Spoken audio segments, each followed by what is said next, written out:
Welcome back to the channel, guys. My name is Nick, and in today's video we'll be going over the master key system, the second half of part 15. So as always, we are reading out of the master key system by Charles F. Hannell, and as you guys know, in every video we're going to go over questions and answers. We're going to go over the questions in the beginning, and then once I'm finished reading, we'll go over the answers to these questions in the end. So let's review what are we going to learn today, and then we'll get straight into the reading.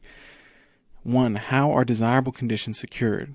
2. How are undesirable conditions brought about? 3. How can we overcome every kind of fear, lack, limitation, poverty, and discord? 4. How may we recognize principle? And 5. What is the value of insight? So, without further ado, I'm going to go ahead and start the second half of part 15. Let's go ahead and get right into it. This wonderful power of clothing thoughts in the form of words is what differentiates man from the rest of the animal kingdom. By the use of the written word, he has been enabled to look back over the centuries and see the stirring scenes by which he has come into his present inheritance. He has been enabled to come into communion with the greatest writers and thinkers of all time, and the combined record which we possess today is therefore the expression of universal thought as it has been seeking to take form in the mind of man. We know that the universal thought has for its goal the creation of form, and we know that the individual thought is likewise forever attempting to express itself in form. And we know that the word is a thought form, and a sentence is a combination of thought forms. Therefore, if we wish our ideal to be a beautiful or strong, we must see that the words out of which this temple will eventually be created are exact, that they are put together carefully, because accuracy in building words and sentences is the highest form of architecture in civilization and is a passport to success. Words are thoughts and are therefore an invisible and invincible power which will finally objectify themselves in the form they are given.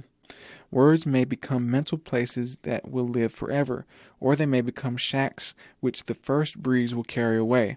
They may delight the eye as well as the ear. They may contain all knowledge.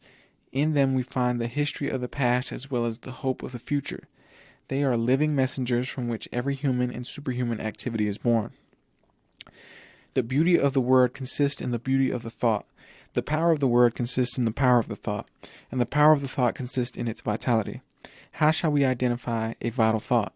What are its distinguishing characteristics? It must have principle. How shall we identify principle? There is a principle of mathematics, but none of error. There is a principle of health, but none of disease. There is a principle of truth, but none of dishonesty. There is a principle of light, but none of darkness. And there is a principle of abundance, but none of poverty. How shall we know that this is true? Because if we apply the principle of mathematics correctly, we shall be certain of our results. Where there is health, there will be no disease. If we know the truth, we cannot be deceived by error. If we let in light, there can be no darkness, and where there is abundance, there can be no poverty.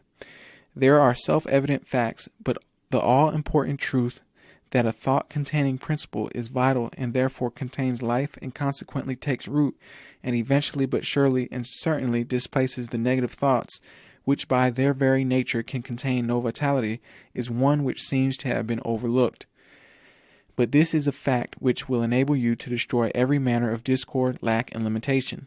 There can be no question but that he who is wise enough to understand will readily recognize that the creative power of thought places an invincible weapon in his hands and makes him a master of destiny. In the physical world, there is a law of compensation, which is that the appearance of a given amount of energy anywhere means the disappearance of the same amount of energy somewhere else. And so we find that we can get only what we give. If we pledge ourselves to a certain action, we must be prepared to assume the responsibility for the development of that action. The subconscious cannot reason. It takes us at our word. We have asked for something. We are now to receive it. We have made our bed. We are now to lie in it. The die has been cast. The threads will carry out the pattern we have made. For this reason, insight must be exercised so that the thought which we entertain contains no mental, moral, or physical germ which we do not wish objectified in our lives. Insight is a faculty of the mind whereby we are enabled to examine facts and conditions at long range, a kind of human telescope. It enables us to understand the difficulties as well as the possibilities in any undertaking. Insight enables us to be prepared for the obstacles which we shall meet. We can therefore overcome them before they have any opportunity of causing difficulty.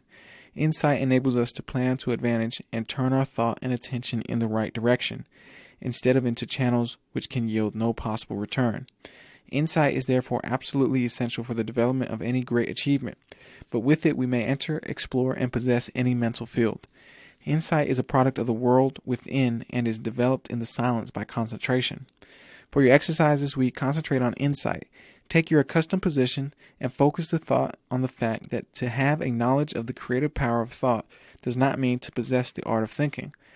Let the thought dwell on the fact that knowledge does not apply itself, that our actions are not governed by knowledge, but by custom, precedent, and habit, that the only way we can get ourselves to apply knowledge is by a determined conscious effort. Call to mind the fact that knowledge, unused, passed from the mind, that the value of the information is an application of the principle.